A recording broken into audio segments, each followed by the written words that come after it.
Credit unions are literally made for times like this. This is why we were started as a cooperative movement to serve people. We're here talking with our partners, with our peers, with the vendors that work with us as family members almost, and learning and growing.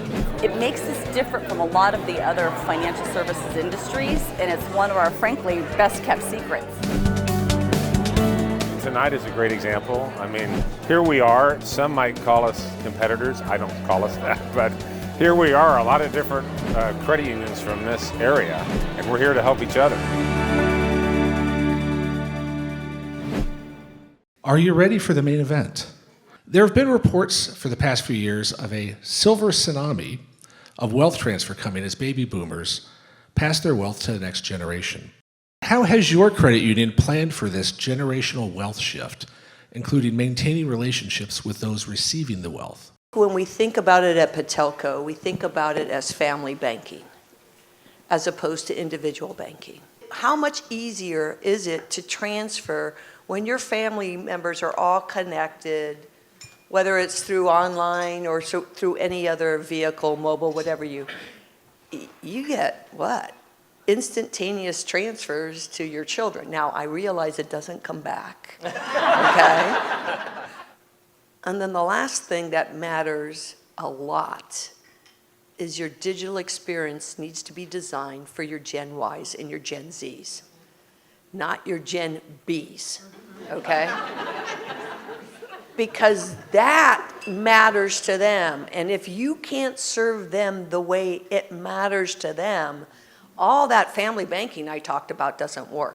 What impact do you see on the credit union movement, and how can the movement sustain growth in members while also shrinking the number of credit unions in the future? It's really inspiring for me to watch what credit unions do. Yes, the number of credit unions are shrinking, but our assets and our members continue to grow. And at the end of the day, it's not how many, it's what we do and how many people whose lives we change. The big question that comes up often is, do you have the right people in the right role? So organizations and companies go through phases. You go through a specialization phase and you go through a generalization phase. What happens during a period of economic uncertainty is all of a sudden you start talking a lot more about, do we have the right specialization? Every one of these cycles is a good reminder on, do we have the right routines, the right people?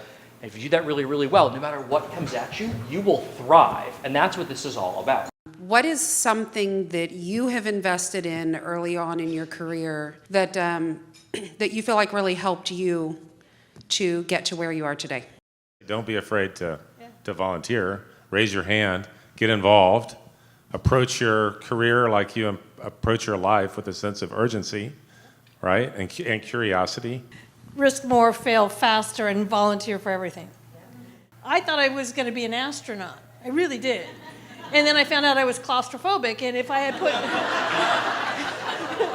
and if I had put all of my stuff around being an astronaut, I don't know where I'd be today. So I just say risk more, fail faster, and be very, very curious. Think of your career as a portfolio of skills. So just as had a career prior to banking. I worked in the entertainment world, not as a dancer. So if you look, what works really well in your career is adjacent spaces. So you may ultimately want to be the CFO of your organization, but just assuming that you'll ride the vertical up, you're going to miss the journey and the insights along the way. Don't be afraid of a lateral move because you learn different things in a different position. And sometimes we grow up thinking everything has to be up, up, up, up. But sometimes your lateral move, and I have made lateral moves in my career, got me capabilities that I didn't have before that I could then leverage even more. Work hard, but work hard for the person sitting next to you. Work hard for your peers. Work hard for your team. And when they win, you win.